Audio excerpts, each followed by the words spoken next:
La nueva sección de esta temporada de Luis del Pino. ¿Y a quién recuperamos hoy del olvido? Pues vamos a recuperar a alguien que tuvo una enorme importancia en su tiempo y que sin embargo pues había sido olvidado: Alonso de Salazar y Frías, el defensor de las brujas.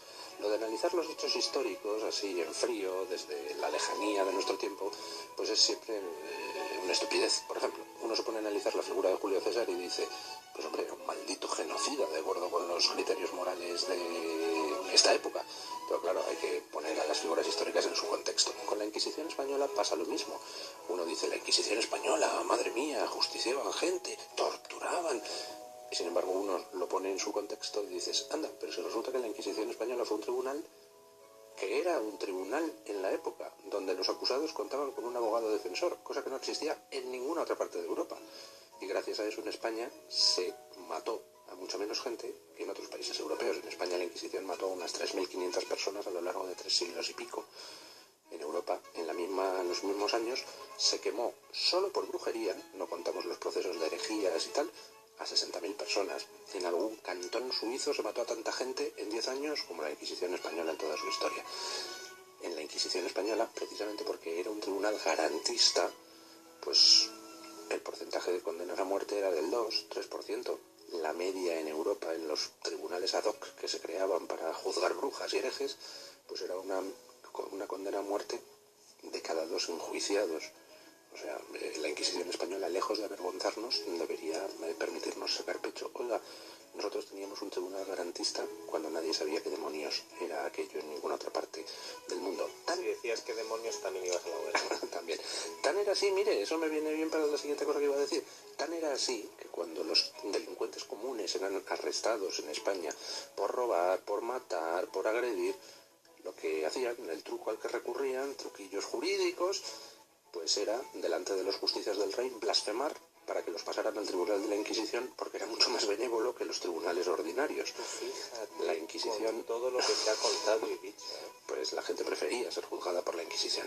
La Inquisición prohibía casi todas las formas de tortura que en toda Europa eran comunes.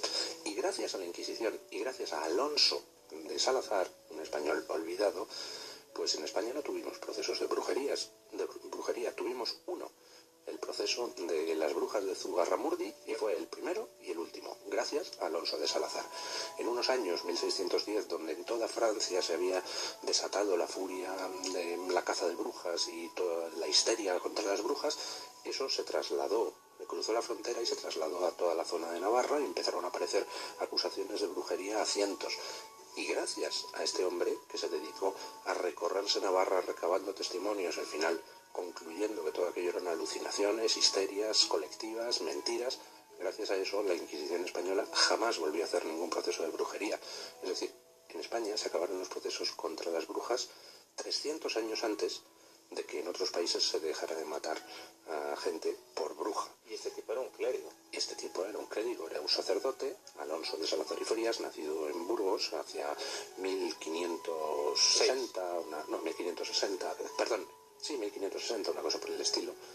Y bueno, pues este hombre fue el primero que metió un poco de racionalidad en todo aquello y dijo, vamos a ver, diferenciemos lo que son hechos, lo que son pruebas, de lo que son simplemente testimonios verbales, acusaciones de segunda mano, etcétera, etcétera, etcétera. Y tuvo que ser un danés, Henningsen, quien en 1980 rescatara esta figura del olvido, publicando una obra sobre el defensor de las brujas, que era Alonso de Salazar y Frías. Y termino recomendando un libro de Javier Santamarta del Pozo, Siempre tuvimos héroes, uno de cuyos capítulos precisamente está dedicado a Alonso de Salazar y Frías. ¿Por qué las brujas de Salem envidiaban a las brujas de Zugarramurdi? Porque aquí en España tuvieron abogado. Gracias, Delfino.